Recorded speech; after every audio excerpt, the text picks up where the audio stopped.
Olá a todos e todas, sejam muito bem-vindos e bem-vindas a mais um vídeo aqui no podcast Benzedor, Falas de um Remanescente.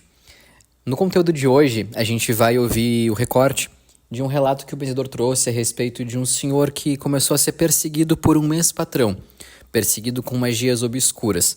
E a gente vai compreender a atuação dos espíritos da luz na caridade, ajudando este senhor a conseguir superar e se defender das magias obscuras que vinham sendo feitas contra ele. Peço licença ao grande pai, à grande mãe, aos luminosos mentores e ao benzedor para a gente relembrar aqui esse trecho do episódio 9, que foi dividido em duas partes. Está lá no comecinho do podcast, o episódio completo a respeito sobre magias obscuras e como é que funciona a quebra desses feitiços maléficos.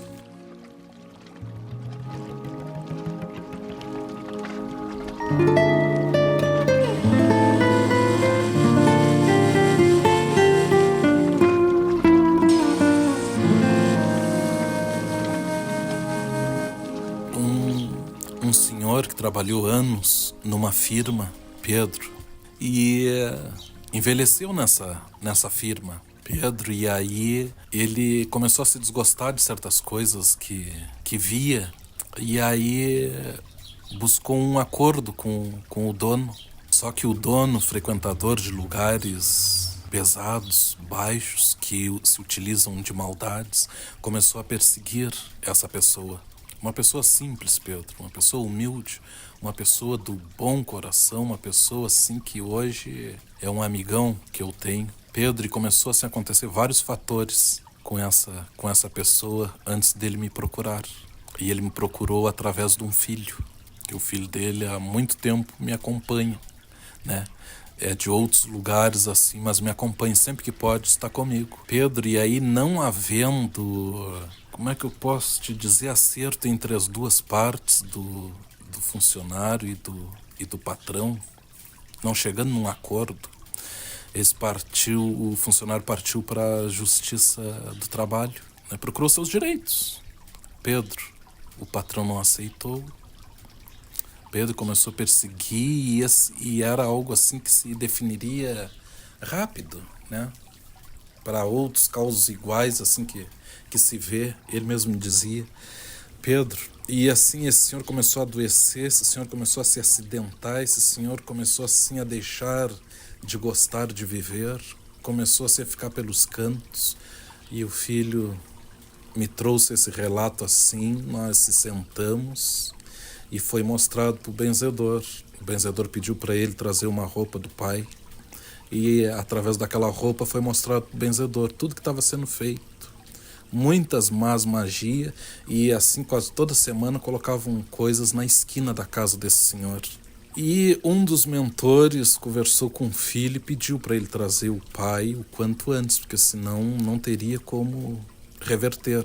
E o filho trouxe o pai seguiu os procedimentos, foi benzido, foi dado para ele um patuá de proteção, uma proteção para ele carregar, e ele começou a revigorar, começou a melhorar, começou a tomar gosto pela vida. Pedro disse que dava uma audiência, era transferido porque não aparecia tal, isso, quando chegava no dia, acontecia não sei o que, era transferido para outro, isso várias vezes.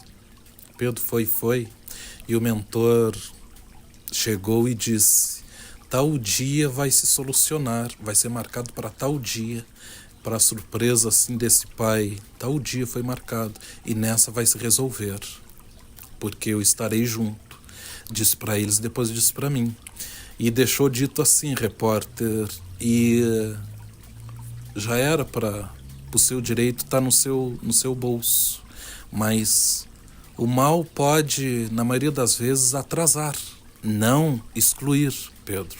Pode atrasar certos movimentos, certos passos, não excluir, tá? E deixou bem claro assim, eu quero que todos prestem atenção, o filho vai ganhar em dobro. Pedro, eles se olharam, depois nós conversando, e eles me perguntaram assim, benzedor, o que ele quis dizer?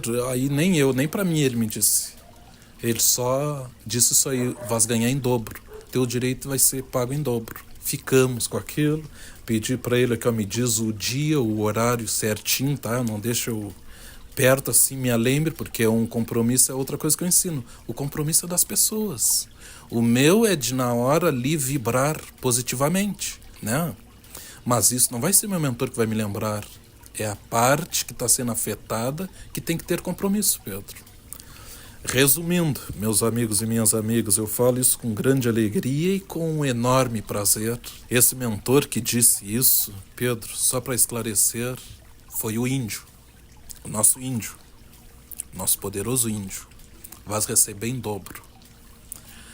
Pedro, depois ele me dizendo lá que foi, correu tudo bem, tudo tranquilo ali, né? A autoridade ali leu tudo direitinho, olha, é tanto que tem que pagar, vamos encerrar, agora não cabe mais recorrer, tal, essas coisas assim, né, Pedro? Que o benzedor não sabe disso, né? Não estudei para isso, não. Meu saber é outro. Repórter, e aí disse que o patrão muito arrogante assim, chegou e olhou, a hora dele falar, chegou e olhou assim pro funcionário, né? E o advogado do lado ali, os advogados do lado, e aí olhou para ele e disse assim, assinou um valor ali, o valor que foi dito, né? Olhou assim para ele e disse assim, olha aqui, isso aqui eu tô te dando. Ali na frente de todos, eu assim, o benzedor ficou, eu fiquei estático, como eu disse, né? Depois ele me dizendo assim, emocionado, e o filho então disse que disse isso, Pedro, na frente das autoridades, ó, isso aqui eu tô te dando, tá bem? Pedro era no tempo dos cheques, disse que assinou ali, passou pro advogado, olhou para ele, isso aqui eu tô te dando. Então tá certo, então, autoridade, tô indo lá. Diz que a autoridade maior olhou e disse assim, não, só um momentinho. Terminou, não terminou? Não, só um momento, não terminou. Eu ouvi o senhor dizer que esse valor o senhor está dando, né? O senhor está dando pro senhor de tal. Agora o senhor faz o favor de pagá-lo. Então, esse o senhor deu. Agora o senhor tem que pagar o tal valor. Mas como isso e aquilo? Por favor, pague o valor. Esse foi o senhor deu, o senhor doou. Agora o senhor vai pagar. Pedro, repórter, e assim foi. Ele pagou em dobro. Então, me diz uma coisa, vale a pena o mal? O mal compensa? Não, o mal não compensa. Pedro, eu vou te dizer uma coisa assim, até hoje eles me falam isso assim, e através deles eu conheço várias pessoas também perseguidas, mas só que não receberam em dobro, tá? Gratidão ao grande pai, à grande mãe, aos luminosos mentores, ao benzedor por esse conhecimento. Gratidão a vocês que nos escutam e não esqueçam de nos acompanhar no Instagram e no TikTok, @falasdebenzedor. E até o próximo episódio.